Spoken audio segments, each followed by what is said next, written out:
You know Oh, what I she moved does? where the okay button is. What There does we go. she do? Who, me? Yeah, you. What do I You know, do? she doesn't just talk in her sleep, she rattles off the Fibonacci sequence. Oh gosh, that's not true at all. She does.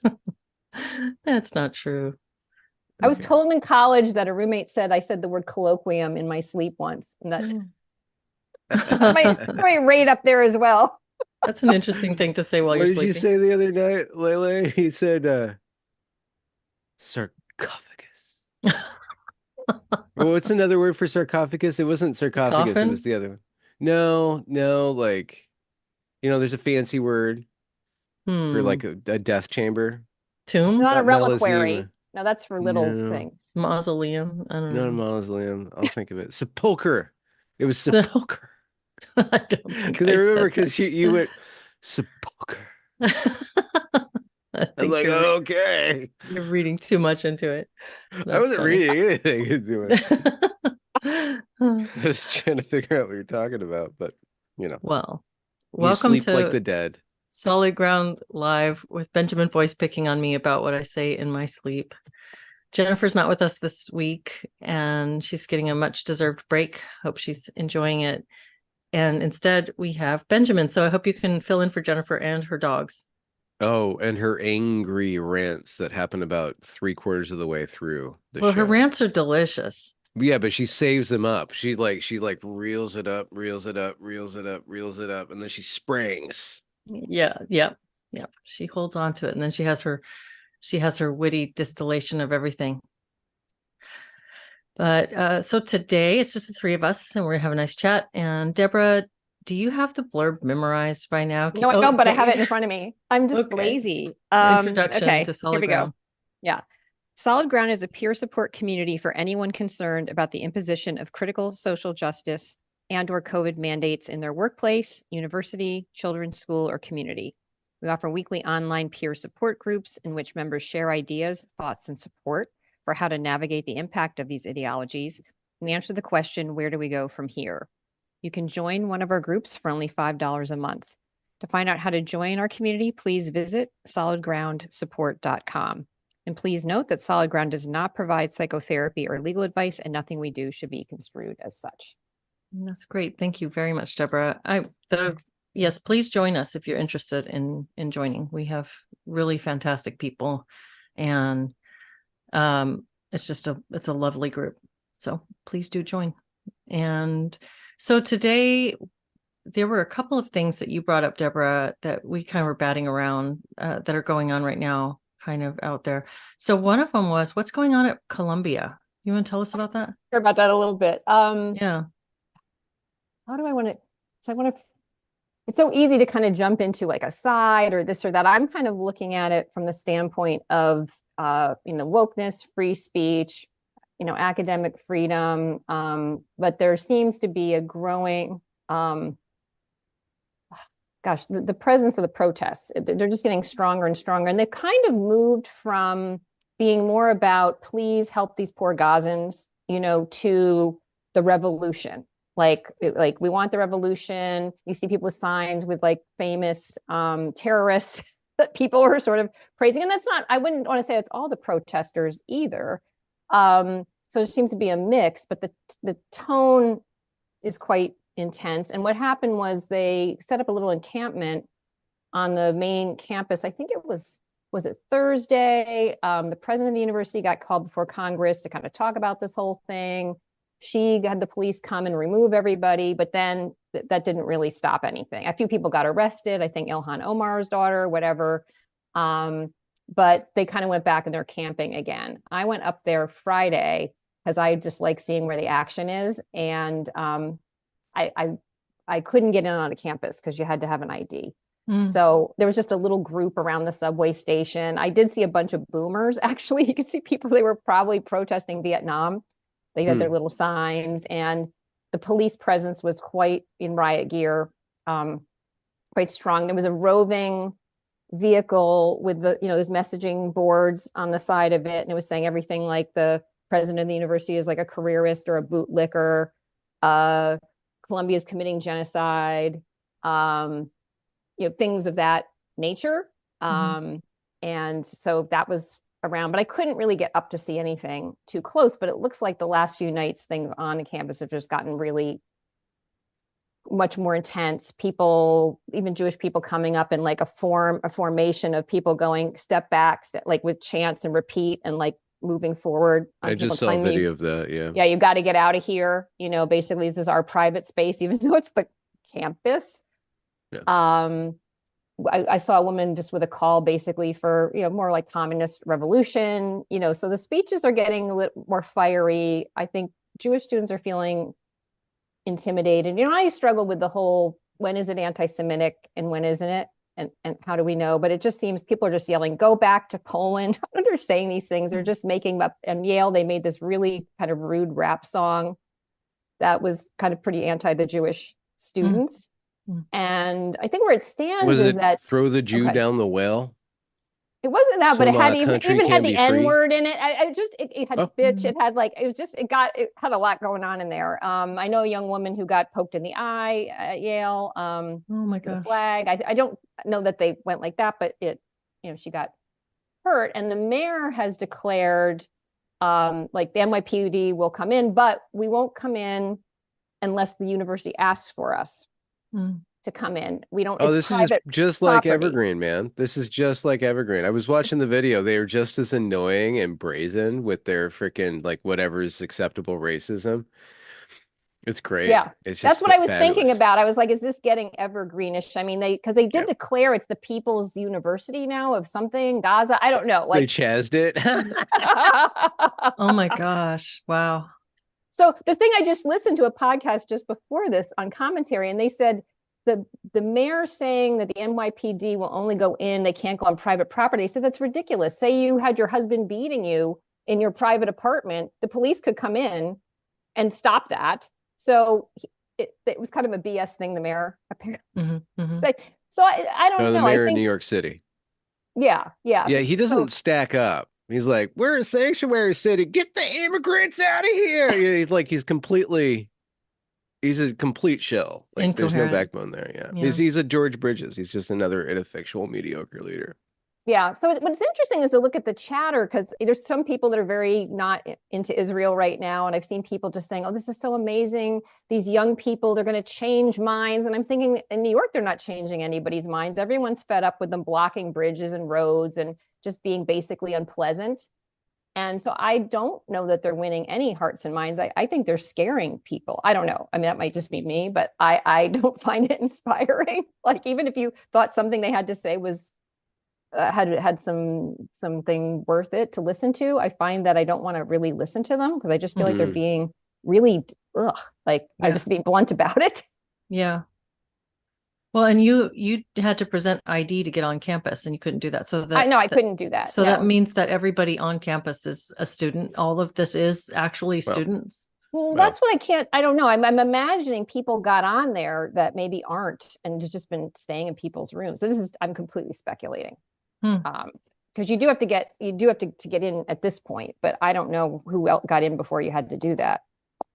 It's really interesting that this has become a focal point for a lot of these protesters. This Israel-Palestine thing, that's become such a big issue for these protesters.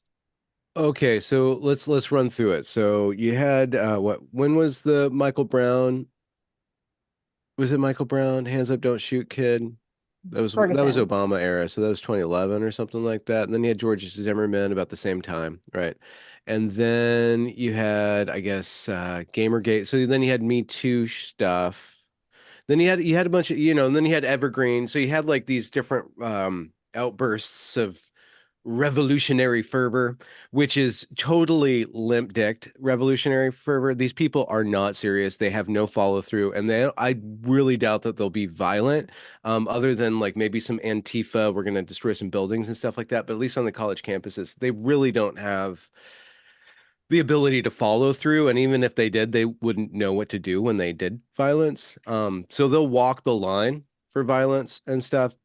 But then you had, I guess, George Floyd happening. So they're always looking for reasons. Their programming is that they're going to stand up and they're going to get their revolutionary cred. They're just waiting for the cause to do this, the cause that collapses enough of them into one single power struggle. And so the details, it was interesting. Ukraine didn't hit that nerve, right? Mm-mm. And it was George Floyd stuff, and then it kind of died out for a while, and then Ukraine kind of happened right after. You remember that meme of Indiana Jones taking the coronavirus and swiping it out with Ukraine, and the NPCs like taking out the vaccine thing and putting in the Ukraine. But it's just so fascinating with October 7th. It completely shatters the whole like leftist web of, like of mutually assured victimization. It's like, wait, who's the victim now? And who's the victim now? And the Jewish people who are ended thinking this way can claim anti-Semitism because that is ingrained in American culture not to be anti-Semitic. But those people who are leaning on that to shore up the power coalition, the victimhood coalition, are at odds with the settler colonial people, who are like, well, brown people are more oppressed and like settler colonial people are the real oppressors. So like the whole oppressor oppressed dynamic, it doesn't add up. So you just see the whole leftist institutions of the college and stuff who are run by a very highly intelligent strain of people who are assumably Jewish Ashkenazi Jews, like they don't know what to do and they were setting all this stuff in motion. I think they were setting this all in motion, playing with fire with the whole anti-white stuff. Mm. Who could have guessed voting in the leopards will eat your face party that a leopard would eat your face, and that's kind of what's happening. It's so my 2 points. One, it's gloriously indicative of the instability of the victim politics. Two, um, I don't think that they're really serious, and that's why it's contained to college campuses. And bridges and like this like really passive aggressive weak stuff. They're not going to actually do anything other than inconvenience people until they get their way, because that is what revolution means to them. It means the appearance of standing up to the man. And the wall, since 2000, whenever Occupy Wall Street happened, and was disbanded, the powers that be have already known that this is complete show, this is complete catharsis. They can play the narrative and then it'll fizzle out because these people don't have any organizational power or follow through. Mm. Yeah, it could go like So it does. Yeah, it doesn't seem like, again, there are other colleges that are like lighting up because they're catalyzing other, but as you're saying, like, can it go past that? Probably not. I mean, most of the causes they're trying to rope in. So they're trying to rope in now the workers too, like, oh, the workers on our campus. But they most of hate it the is, workers. I They're know, the but most most of it, entitled generation. They hate work. I know. And then now the imperialist project, because that's where it turned in the last couple of days. It turned from Gaza and these poor people being decimated to this whole global imperialist USA is terrible thing. Mm. And but again, like you're saying, but a lot of them even were like crying when they got arrested. It wasn't like Yeah. the old protesters that are kind of tough and they kind of like getting hauled, whatever, right? It was just like, oh, I didn't mean it or something. So yeah, you're like, how well could these people stand up to anything? I don't know. Yeah, they can stand up en masse, but I think it's the power of democracy too. It's like democracy has very brief moments of unified power and then it disperses again. Like usually the oligarchy, which would be like a coalition of, unelected officials orchestrating everything, the bureaucracy, has staying power. Monarchy has kind of staying power if it gets democracy to break the oligarchy and then reformulate the oligarchy under its, unified principles. So that's what we're seeing. There's just like these oligarchy and democracy kind of just going back and forth and kind of looping and not really just going towards degeneration. I guess it is probably ruining the universities more. Like I can see, like, probably now a lot of people, if they're Jewish, they'll go, we're not just going to go to college anymore because it's not a very pleasant, and we're not really that welcome there, or people going, I don't want to send my kid to these places where there's all these people just agitating and making it so, like, they made school today possibly online at Columbia because people were afraid to go to class. So yeah, it makes so I me don't know if wonder this is just what's discrediting. too much. Yeah, go ahead. Yeah, what's too much for the universities? When is that? When are we going to get tired of this with schools? I mean, they've gone completely woke. They encourage kids to be activists, and now they're, creating this atmosphere where it's really unsafe for people to be there, like really unsafe instead of just unsafe. Yeah. That, the performance of activism, that's interesting. What does it mean to be an activist? Do you remember, Benjamin, when we were on vacation this a couple months ago, and we're at this cute little beachside shopping center that had a bunch of little restaurants and shops in it, and in the middle there's like this lawn area, and a bunch of people started performing their activism. They just came out into this cute little area, and they're cute. They're all a bunch of like moms or young women, and they had signs, and they were doing arts and crafts, making these Palestine kind of flags and things, and then using bullhorns to yell at everybody about it. But it just felt so, I don't know. I don't like the word performative because that's like such a woke word, but it felt like it was a performance. It was Day at the Park. Yeah, Day at the Park changed the world. And they had like their little craft center. Like they had their little like kids, and everybody's painting, and it was like, we're going to do arts and crafts activism. Mug muffin and decolonialize.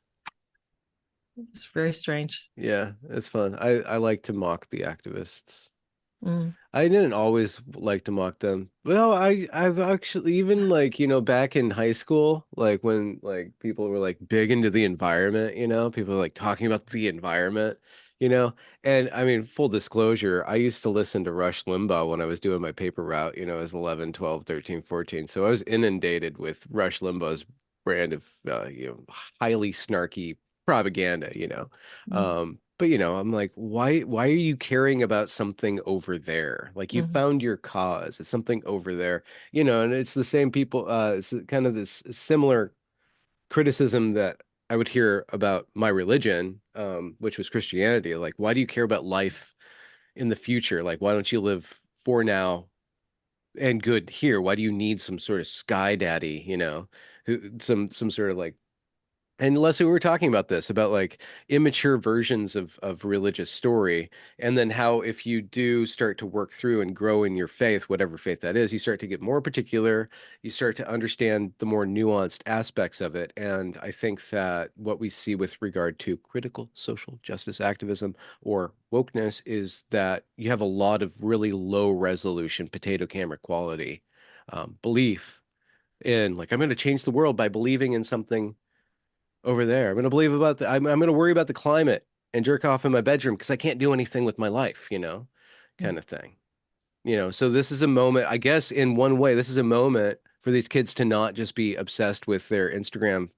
I mean, that's there, but like, they're not like jerking off in the corner or like posting thirst photos on their Instagram. They're actually out there getting at least a little cardio, at least a little exercise, and at least a little community love. Community. Yeah, you could feel that. Who piece I just saw it the other day. Oh, was it yesterday? It was something about like doing these things so you can get laid. Like, I can't remember. Was it? Yeah, why not? Or sexual selection? No, was it that George, what's his name?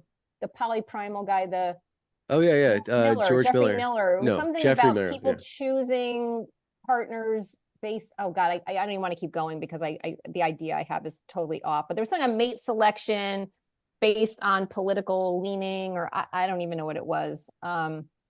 Anyway, I don't know if some of these kids are actually finding a way to just go out and hang out with each other, like, which they're having a hard time doing otherwise, physically. So, I mean, there might be that. I'm surprised. Well, I'm not entirely surprised, but when you see some of the things that circulate on Twitter, which I can't tell is a good representation, there are a lot of women actually speaking on it. I don't know if they actually are Muslim women or not. It's just been interesting how many women are actually some of these people that are speaking these fiery things. It's just an observation I've had. Yeah. I got to do something domestic really quick. I'm still going to be listening. I'm going to hand off I'll be right back. Sorry. Yeah, I think you're bringing up something really interesting, both of you, in terms of meaning and community. What does this do? And I think I've brought this up a few times, but I remember when I was in undergrad and I was studying sociology, there was this concept that we talked about a lot of anomy or anomy, which was this idea that people were starting to feel a loss of place in the world, a loss of purpose, a sense of purposelessness, a sense of uselessness. And that this was, at the time, the way that this was being talked about in my textbooks and my classes was that this was going to be a more and more prevalent issue for young people as we made things automated, as we started to use machines and replace workers. And so the example was like the grocery clerk's job has gotten a lot simpler, so there's not as much skill and there's not as much pride in that, and on and on and on. So these like lower level jobs have become more and more low level, and less value is found for the individual in that. Thank you. And so, with this concept in mind, and that really resonated for me, and it resonates when I speak with young people, there does seem to be this sort of apathy and a sense of hopelessness for themselves. And these kinds of big activist missions provide a way to see purpose and a way to have a sense of unity and mission. And I think that it's something that people so badly need in their lives. People need to feel like there's a point. It's kind of foundational. Deborah, and so this offers that. Did you have that like when you're, I don't know, in your teen years or 20 years, like on a mission, like a desire or like an attraction to missionary activity of like, or activism or something like that? Well, I've campaigned for people.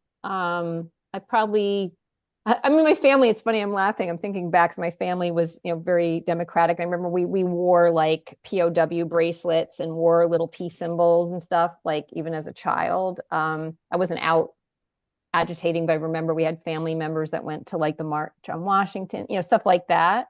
So I didn't necessarily feel like I needed to do it so much. I did have some sense of, I do think there's something in youth about, I have a purpose and I'm going to do something. I don't know if everybody thinks that, but like, I'm going to have a big impact. And so I don't know how much that comes with youth. In some ways we need that energy, right? I was thinking about it, and sometimes it's annoying, but I think having younger people that don't really know, they can sometimes, we might go, oh, it's not possible. And sometimes we're right, but sometimes they may bring, something might emerge from young people that is actually good. It's freshening the whole conversation. So I'm just, to me, it's that balance of what do younger people bring. And sometimes I'm just like, oh, shut up, you don't know what you're talking about. And then sometimes it's like, oh, we might, like, maybe there's a little something here. Maybe it's good. There's some zeal, because as you get older, you just kind of like, don't feel like it.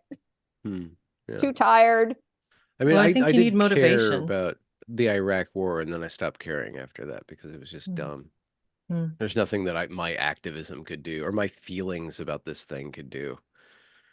I can sit there and be feelingful on the internet, writing little feelingly posts on Facebook. It's like now I do that on Twitter. But it's I think that's less helpful. I mean, I've done things like phone calls to if we, I don't know, do our legislators listen to us, but like a little more useful potential thing is to get a lot of people to call about a vote on a bill that might, maybe that'll do something, instead of, that's not as performative, right? You might go tell your friends on Facebook, hi, I just called my whatever, but like you actually did do that. You weren't just with signs and like yelling chants and stuff like that.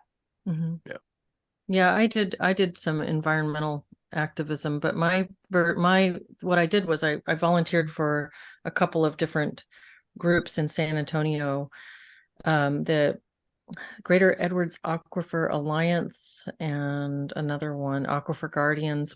There's this karst aquifer that supplies all the drinking water for Bexar County or San Antonio and the surrounding area. And there were always the land over top of that aquifer recharge zone, and rain is really precious there. It dumps rain a couple times a year, and a lot of the time it's really dry and you're in drought. So that recharge zone is important to keep that clear so that the water can filter down and recharge the reservoir.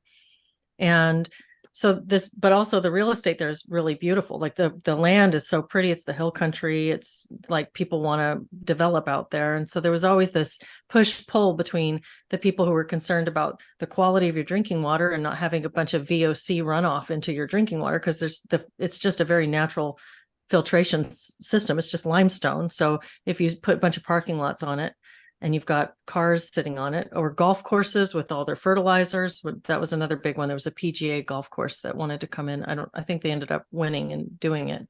But so there were these organizations that were around, that were focused on connecting people to the issue so that we could talk to our city council and our legislators. And so I would go into an office every week and make phone calls and organize and give people their talking points. And then I would host events and, help to put on the fundraiser parties and stuff like that. So that was the kind of activism I did in my 20s. It wasn't so much standing around with signs as trying to learn about the issue and trying to connect people who cared about the issue to the city council and the people who could do something about it.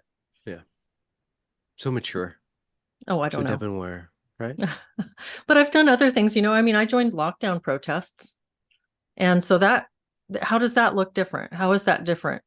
And I think I could justify and I could rationalize how that's different, but I was standing outside with a sign, and how cringy were you though? I don't know. I guess the cringe is in the eye of the beholder, isn't it? A little bit. How self-possessed were you? How irate or unirate? You had Oh, I wasn't irate. I was a burning ember of hatred for fucking Inslee, right? But well, yeah, but I was usually there having a good time with, it felt good. It felt like, wow, there's all these people who see this, are as concerned about it. Was very validating. It was like, this feels really wrong, what's happening. I'm really disturbed about the overreach of government.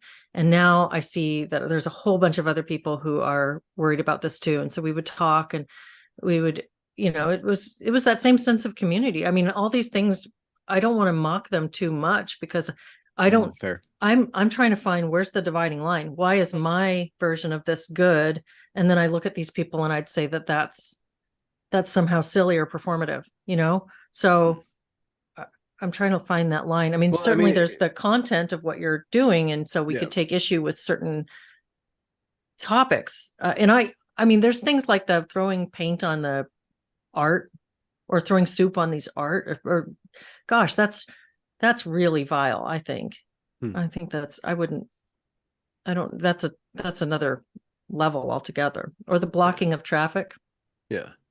Like you don't know what you're messing with when you do that. They just sit in the middle of the road and I'm gonna save the oil. Well, it wins over nobody. That's why I just don't even understand those things. People would just be like, oh, I don't even want to. Maybe somebody had a point. It's like I don't even want to know what their point is. If they are going to affect, say, someone can't get to work or they couldn't get to a hospital because they were in the ambulance or it doesn't make sense. I'd love to see if people are gonna have protests, because I was even thinking this. Or I was thinking, why isn't the campus organizing this? Like, what if you really set up some dialogues or something like that? Or what if you had the leader of this one group and then they actually spoke and then they were invited to actually have a conversation with other people to tease out what they're trying to someone come interview them. I don't know, just instead of people just going nah, nah, nah, like that, right? To actually have some exchange or some dialogue or something where, because nothing's really getting through. I don't think anyone's convincing anybody of something else. But if you were going to be invited to let me have a dialogue with the head of the Hillel, the Jewish Center, or let's have this. Okay, you want to say something, say it to them, right? There was this great moment in the Evergreen footage. Actually, it was just an audio recording of this moment where this guy starts yelling at Brett Weinstein. It was okay. A lot of things are happening, but there's this big struggle session, and then Brett and everybody leaves the struggle session, and somebody's starts yelling at Brett, stop with your logic and reason and white ways of knowing or something like that. It was just that whole form of rational, careful, logical debate is itself colonialist. It's no, we're not doing that here. We're not doing that here. Racism is happening. It's an existential threat, and we don't have time. We don't have time. So it's just It's the perfect means through which the oligarchy battens down more power, like with Evergreens. Like, okay, you guys get off. And at one point in the struggle session, the Evergreen students were demanding that their equity center be the same size as Washington University's equity center. And they started, like, this one guy started trotting out the square footage of all these equity centers, but like, and not talking about like just how bigger like those campuses are, but like it was, ours is just like this by this. Like, that's just not justice. We want more feet. We want more footage, Oh. And I mean, they're making a lot of footage, but that's one thing that the college did listen to. It's like, okay, we will ramp up how frequently we start to police people's speech in the name of equity. We will ramp up these diversity programs. We'll throw more and more money at diversity, equity, and inclusion. We'll have more events. We'll do all the things that make us stronger and make you feel more coddled. So that's the only thing that's going to happen. The oligarchy plays democracy by this kind of this infantilizing victim kind of back and forth tension and Someone to resolution. stop it. It's like, and I hate to say it, I'm going to be sexist. It's like I don't see these women presidents like doing it, right? Like, I just want someone to say we're not doing this anymore. Cut it out. Yeah. Mm-hmm. Yeah. That's not what you do at a university. You don't get to stamp and have a tantrum. That's not Why how do you think the they world- don't? Why are they not doing that? There, it seems like again, this sort of fear of being called to this, that, or the other. I don't know who wants to be the first one to do it and take the slate. I don't know, I just There's want the somebody economics to of the do it. situation. Like the school is a service now, kind of basically, and the bureaucracy just like hiring people in it that think towards expanding it, which is that we don't want to lose students. So we have to do this really careful rubric to retain these students, and then there's all that DEI stuff. So we brought on board all these students who weren't really college ready and probably aren't going to really be serviced well by getting degrees. And so, but we created all this ethnic studies stuff to put all the not naturally academically inclined or talented people, they get to go and like fill out their little forms, and do their little chants and like learn how to like overthrow the system in a way that's safe for the system. Right. So and they get more college loans. This is what you do.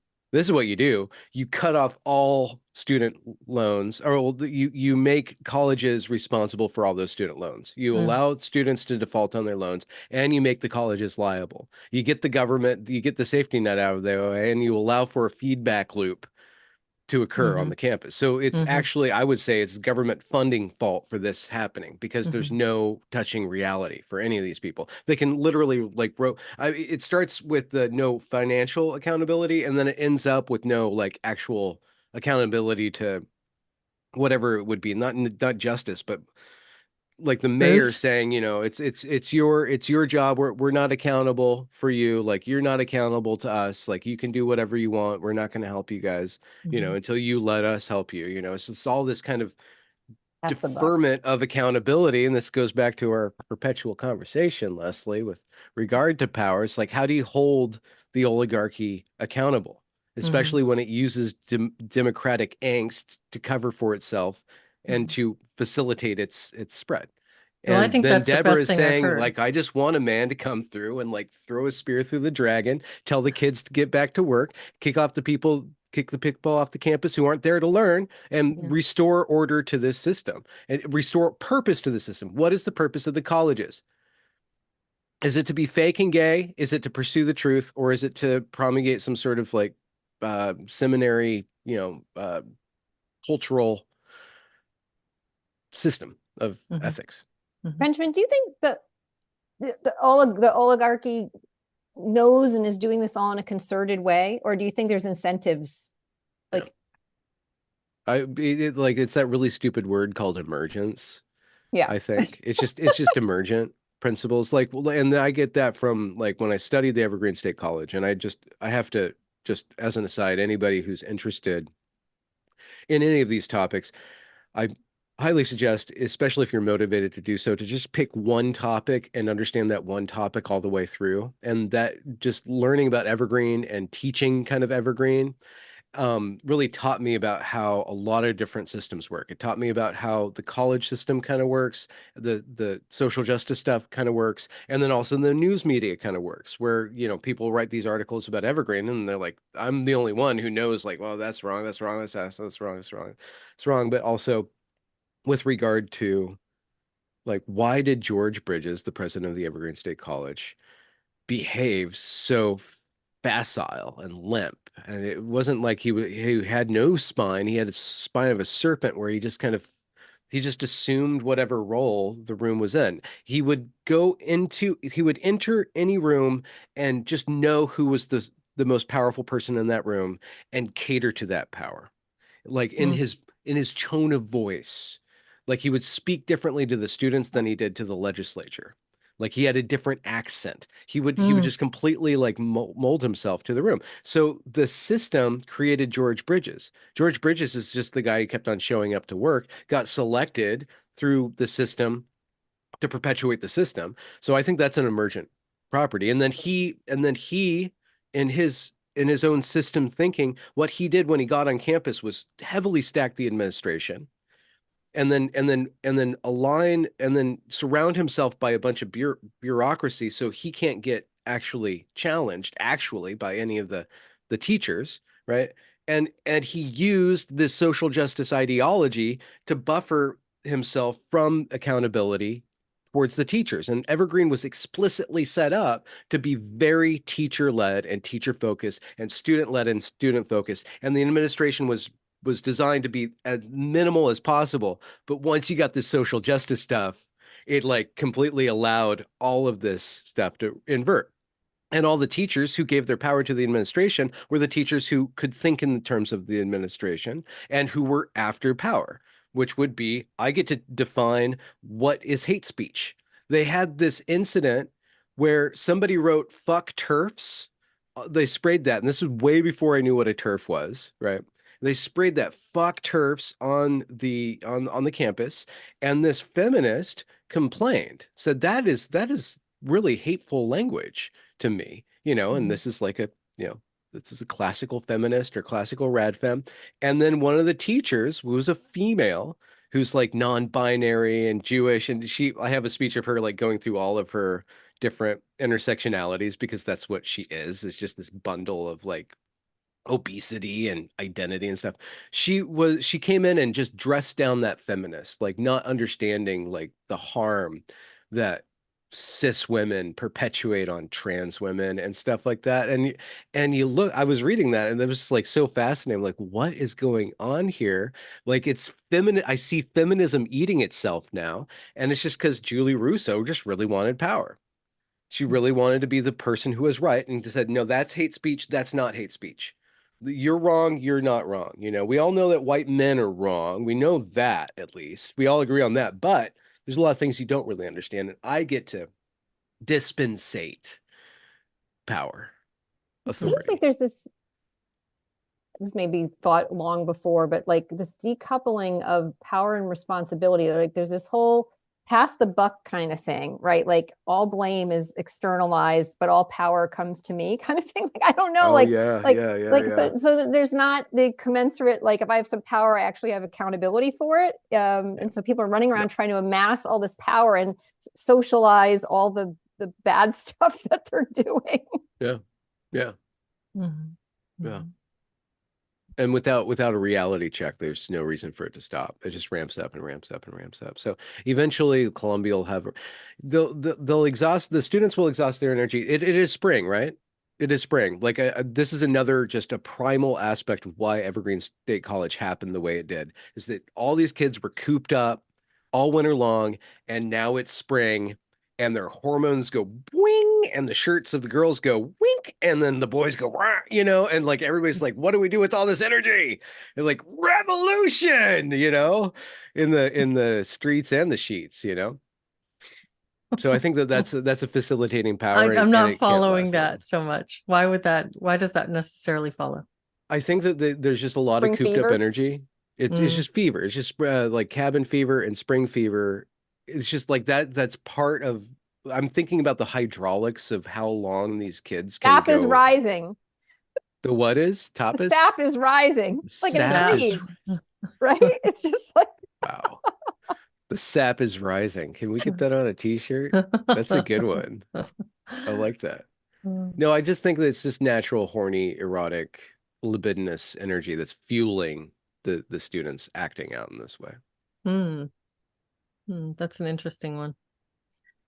I do agree completely with what you were saying about detriangulating the government from the funding process, that there's something really wrong with the accountability there. If the customer is always right, in a sense, it's really the loudest customer is always right in terms of the schools, because some people are very much not right, like myself, and I'm according to my school, because I don't go along with everything, I'm a white supremacist transphobe. So the customer isn't always she won't right, even but let the me wear loudest tights. customer. No, I don't so much like you in tights. I do like you, Ren but Festival. yeah. Let's be clear. That's why I wanted to wear tights. Oh, okay. That's not what I heard. Anyway, no. Well, now with the university thing, I could pull in another thing that just happened, was this whole Title IX thing, right? And so what I mean, happened? Can you just give me an overview?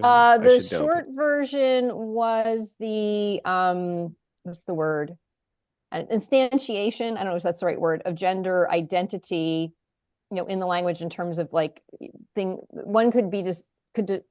one could call that, they say they were being discriminated against for gender identity. And I don't know whether they took the word sex out of the thing, but whatever the implications are, it does seem that one can pull gender identity in a variety of scenarios, which effectively would make the women category elective. Yeah. And so there's that aspect. And then there was also I don't know if it went back to the exact standards, but it looks like, what was that Dear Colleague letter that during the Obama administration that made the way that they were going to proceed with cases around sexual assault or sexual harassment, are reverting back to the Obama era. So it's much worse on anyone being accused of something in terms of their rights. It's certainly not the types of rights you'd have in a normal, like, criminal sense. So this makes it, a more fraught atmosphere for young men on that end. And then on the gender stuff, identity thing, it's worse for women. So like both of these things don't make it a great atmosphere for either sex on campus. Another reason why people might go, do I want my kid going to college? Yeah, I don't know if divestment's going to work. Because the people need prestige. Society runs on prestige, and whether we like it or not, school is the prestige mechanism. It's the certification mechanism. And I think the process of it collapsing or transferring to another alternative institution is like decades. That's decades work. So I think that, employers will not hire, they, them pronouns, It was funny. Somebody was like complaining about the discrimination against non-binary people, because their applications get weeded out like precipitously or whatever. I'm like, well, they elected to be unemployable. Like they created a category to display how they need special treatment, like how unemployable they are. It's not discrimination. They self-identified into that category. So, they could always just like shut the fuck up and just be a man or a woman. You could do that at any time. You can put away non-binary identity. Like it's really easy. It's probably the easiest thing to shed in this world. Just not caring about it anymore. Like, and then it's gone. Well, the hardest thing to do is to say that I was wrong. So it is there is that hurdle. But yes, I mean I agree. It's an elected category. It's not something that's inherent to the individual. So yeah. And then if you guys want it, just to fill out what we were saying about accountability, Biden, or whoever Biden is, forgiving all this student loan is forgiving this complete huge grift of the colleges, and then also buying the votes of all the people that they taught to think how they want to think. So they're like, it's this huge it's like the whole, I don't know if it's a conspiracy or not. Let's bring in a bunch of immigrants who will vote for us and then outnumber all the people who, would stand against us, and then let's educate all the youth and then buy them off. It's like it's just oligarchy, and they're the ones who are like just printing the money. It's just totally corrupt. It's totally just corrupt. So Funny thing like, is, I mean, they're doing all of that, and yet now all these youth who are like pro Gaza or Hamas or whatever are actually upset at the Biden administration, and so they're like, well, we're not going to vote for him anyway. So like, they might have bailed these people out, and then these people might go, we're not going to vote for them anyway because we don't like what's happening in Israel. I don't really know how that'll net out, but yeah. No, you're right. I mean, it's just those coalitions are just so unstable. Well, it is really disheartening to see how people cling to that prestige machine, like you say, Benjamin. I mean, that's something that I lost all. I felt like at some point in graduate school, this degree isn't going to be worth the paper it's printed on because I have no respect for this school. I have lost my respect for this school. I see them trying so hard to propagandize and indoctrinate us with one particular political philosophy to the point where they even declare that they're not training counselors that can work with Trump supporters, to the point where they even say that boldly, and it felt like they delegitimized themselves. They showed themselves to be completely corrupt, and yet if I had a degree from that school right now, I would be taken so much more seriously by other people that work in the sort of area where I work. The difference between me now and me with an Antioch degree, which would have meant going to school for like another 6 months or something, or whatever it would have been, is how seriously I would be taken by my culture, by the amount of status loss that I underwent by walking away from that is not insignificant. And yet all it would have been was a degree mill where I said, yes, sir, I agree with social justice. Yes, I agree with social justice. And I would have been betraying my conscience and going through some, this really basically form-filling education. It was an online degree at this point, which I don't know what that's worth, but it's not worth an awful lot. I could read those books on my own, and it's upsetting to see people cling to that. There are so many students who correspond with me about their college or their graduate programs, about how concerned they are about what they're seeing, and it's similar to what I have been describing. And they're not willing to walk away from it because they want the letters, they want the certificates.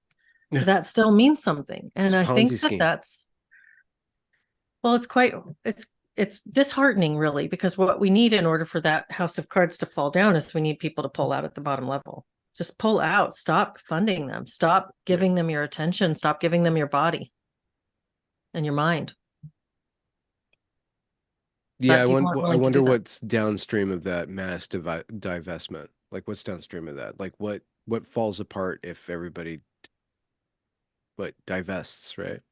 Well, people will create new things because we're always going to want to have an education system. We're always going to want to have a way to mentor each other and learn skills.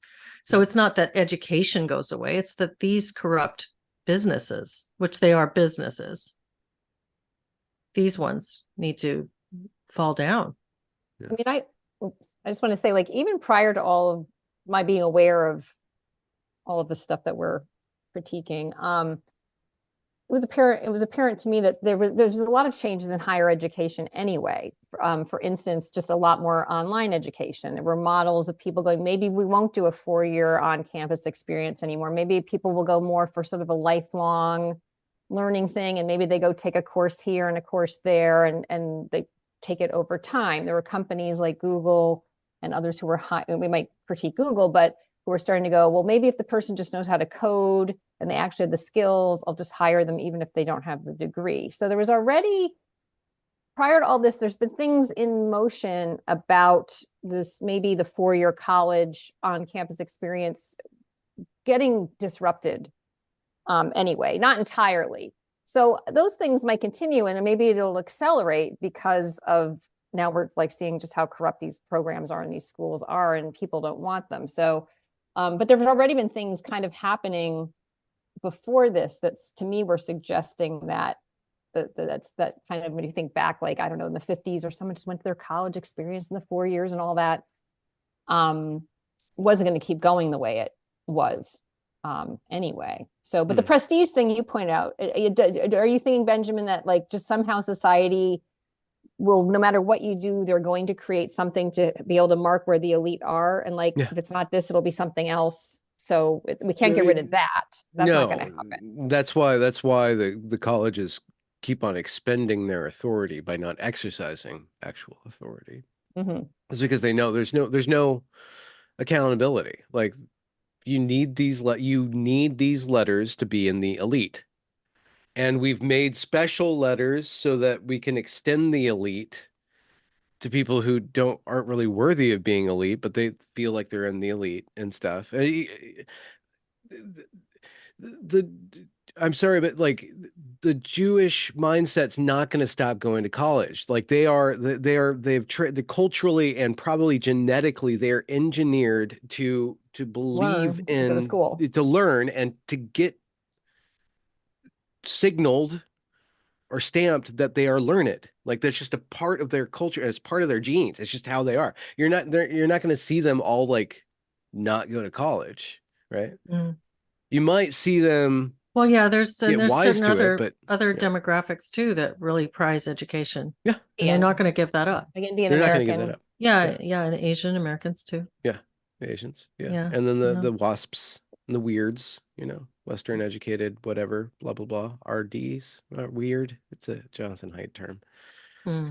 Yeah. No. So until there's so people like look at what's happening at Columbia, or look at what happened at Evergreen, and like, okay, well, this is just kind of the reality of the situation, and they'll try to figure out, okay, like, so the college is set up in such a way to kind of shepherd different people to different places. So we know that this is the problem. Like, if colleges reform themselves, they would just kind of slightly start to distinguish between kind of the courses or the pathways that actually get you actual knowledge in the world, and then the humanities shit. Right. But the problem is that wokeness, so-called, spread from the humanities. We always thought like, oh, it's just going to stay in the humanities. But no, like, it jumped over and it infected the whole system. So there might be a way for it to kind of do, I don't know, there's got to be some sort of oncology metaphor here to kind of like preserve, to separate, to kind of shuffle over. And then, like, okay, what kind of degree did you get? What kind of elite you are, And then I don't know what's happening in the New York Times, but there's kind of like little hints that, maybe they don't want to be as woke as they are. But then at the same time, NPR is like, no, we're totally woke and we're going even woker, so it's like, well, does NPR, are they harmed by the loss of their audience? To what degree are they harmed by the loss of their audience? Yeah, I don't know. In terms of their donation, in terms of their donors, I don't know whether, if you look at the percentage, is it all small donors on average, or is like X% of their budget a few rich people that are woke? I don't know. Wikipedia. Like, they're asking for money, but they're totally set. Like, all the money that you donate to Wikipedia goes to their like social justice campaigns, right? To get more women writing more articles that like speak in a certain narrative instead of to the truth, right? So, I mean, it's just a huge Ponzi scheme. There's too many people. I do wonder if this, at least the young men, so think about your Gen Z young men who kind of look at the whole college thing and go, like, I just wonder if there'll be just a movement that'll become cool to not go to college. I don't know what they're all going to do exactly, but that might just, I don't know if that could break that as a norm or something like that. If it was like, let's not do that, I want to do something else, or I don't know if they're all going to go do startups. I don't see that happening either. Mhm. Peter Thiel can't fund all of them. So Yeah. I don't know, but I just think college in general is becoming less like viable. So I don't know. I don't know what, it's so funny because I don't want to say too much, but like I work in around higher education and these types of, I've been involved in creating more of the professional managerial class. And now I'm like, feel guilty about it. Well, it's interesting to think about what is it at its core? What is college? What is higher education? And it's a transmission of knowledge and skills. And Status. But is status okay? Yeah, I guess that's a third piece. I don't know if is that a byproduct? Is that a byproduct of being able to signal that I've received this knowledge and skill set? And then that's people are buying the status. I mean, right. But I mean, if you kind of peel it back and go back to foundations, what's the purpose of this educational process? Why not just be, can you be an autodidact can you learn? Like a lot of what college is putting a bunch of texts in front of you and having you read them and then having you write about them so that you can engage with them and demonstrate that you learned something from them. You're demonstrating it to somebody else who then checks a box or gives them a mark that says, yes, this person has ingested and understood the information we provided. And then there's also the mentorship process, right? Which is the listening to lectures and working with faculty mentors or however you directly engage with a human being who is transmitting knowledge and skills to you. But all of these things can be achieved outside of that setting. You can find someone to work with and people to teach you individually or in smaller groups, maybe for pay, or like think about like working with artists. If you want an art degree, you can read all the same texts if you wanted to. You could access all the texts that you would be learning about in school and read them on your own without doing it through school. And you can find private artists to study under and take their classes and learn skills and learn things. So the difference is what you come out of it with. That's the status marker. The status marker is shorthand for saying, I learned these things, so that it signals to other people who might meet you or see your resume, oh, this person has this certification, these letters after their name, which indicates that they did this thing. So all it is a heuristic. All it is like, it's just a signifier, the status thing, the educational thing. But we can do that sort of thing without college, but we can't get that status. I mean, a big thing also is the network. So it's like, it's not just having learned the stuff. It is, I know, because it's very tribal, like in that sense. Like people, if someone's like, you're an alum of whatever, I don't know you from nothing, but I went to your school and I'm going to help you get a job. I'm going to help you. So there's a huge amount of social capital. That falls apart at the lower levels anyway. I mean, like that seems like it's a thing for these big schools who the are elite proud ones, of their but name. I'm just saying, like, that's like, because a lot of people will even not even care if they learn. They actually already, at a 16-year-old, is already thinking, how do I get my network? Like, even beyond what they're going to learn. I think that's probably there's probably a good point there. But like, I went to school in San Antonio as a private university. Nobody up here has ever heard of that. They don't care, but it does matter that I have a degree, So the network was, I don't want to discount that. You're absolutely right. I think that's absolutely true. At the like, the Ivy-ish, that level, and what people think they're trading in or whatever. Yeah. Access. Yeah, because you could be like, I know so-and-so, I went to your school, would you talk to me? And like someone's likely to say, yeah, even if you're some little, twerp. Yeah. Ginger Blaze says, no, Leslie, status has been the primary goal of higher education as an institution for quite some time now. And yeah, I agree, but I'm saying that seems like it's an inversion of what's actually valuable about the process. That's valuing the signifier, the marker, the heuristic over the content of what it signifies. Because like I said, I could have finished my school at Antioch. I was pretty close to finished with my coursework. And the difference between now and having that degree is a ton. There's a ton of difference in terms of what that means for me as a working professional. It matters tremendously in terms of how I am viewed by people who are my colleagues in this space. I am illegitimate as a, I don't like the words mental health. I don't work in mental health. I work more philosophically, more existentially with people. But as a helping professional, it illegitimizes my work to so many people that I don't have that degree, which would have been a matter of months. And, it's really interesting. It's like the substance of your work is not important, but the signifier is. And I don't mean to make this about me. It's just an example. Yeah, I mean, it's not totally one way or totally the other. Mm-hmm. You need that signal has value, and it is a inflated value. It's just like a dollar. Like, but we can't just stop believing in the dollar. Like people keep on like trying to like, well, let's believe in something other than the dollar. It's really, really difficult to shift a society from one currency to another. And then you have Bitcoin and stuff like that, and the powers that be are like, okay, well, we see belief going in this direction, so we'll figure out how to control that, right? So with the college degrees, it's incredibly inflated at this point, but it's still the currency of exchange for the professional elites. It's just the currency, and that has to do with it just being reliably unreplaceable as a heuristic. You can say that money is a heuristic, but how far is that going to get you when you want to I don't know if that works with money. I would have to think about that some more as a metaphor. Yeah. But I mean, Jay Bourne in the chat, he uses the phrase fraudulent credentialism. I think that's a good phrase.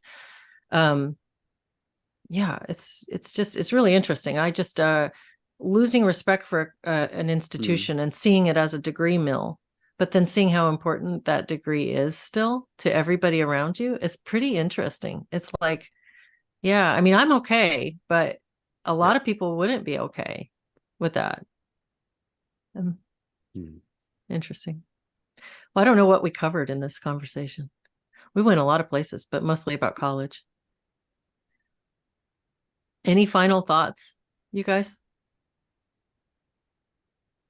I think the one thing I will say is there's this part of me that back in the days when I went to college, like it actually was like a great experience. I feel sad for how the state of affairs is now. I don't know if it will ever be corrected or something like that. And maybe like at your UATX or some other Ralston College or somewhere else where they have, because it was to have a 4 years, really getting to study all of these different things, being in an environment where people were really wanting to learn. I'd be sad if that somehow just was ruined, or I don't know, like completely, or we could never recover it. And it may be that we don't, I don't know, but I found value in it back in the day. Yeah. These systems are so huge, and we're kind of ants describing the death of a tree, that we're on. It's like, oh, this tree's getting soggy. Oh, look at it's poison in some of us, and like, oh, other guys got like mold infecting them, and they're getting more and more power. But oh, this tree's gonna fall down. This tree's gonna fall down. But we just like our perspective is so. These things are so huge. So millions and millions of people participating in these systems. We can diagnose some weirdness of it, and we can like hope that wokeness is over. I'm sorry, I'm really self-conscious about that word, but like there's this debate on right-wing Twitter, like, oh, wokeness is finally slayed. It's like there's more, and there's more, and there's more, and there's more, and there's more. So it's like, what are you gonna do? Don't give up hope. Build strong relationships with real people. See beyond the credentialism. But everybody who is listening to this already knows these things, everybody who's listening to you guys already knows the difference between a sincere person and an insincere person. And we can call out insincerity, but we have to constantly be shuffling money, shuffling resources, shuffling belief and intention and attention towards that which is good, beautiful, and true. By watching the media, by supporting different artists, by calling out and participating in truth, beauty, and goodness creating activities, and then let the whole evil satanic structure lumber on and maybe correct or maybe not. But it's fun to watch. It's fun to look at the apocalypse, It's zombies. Fun to sip our tea and watch Hiroshima. I will say, Deborah, I agree. I had some really good experiences in college, but my best experiences were in community college. I really loved community college. I went to San Antonio Community College, SAC, and don't laugh, Benjamin. Did you get a hacky there? Or a degree? No, I didn't. I didn't get a degree there. I just transferred to a university. But it was really fantastic. It was just such an open and interesting place with lots of room for inquiry and disagreement and mind expansion, and it was really lovely. And I like to think that there are a lot of places out there that are still like that. Well, thank you everybody for joining us today, and I hope everybody has a lovely week, and we will see you next week. Thanks, Deborah. Thanks, Benjamin.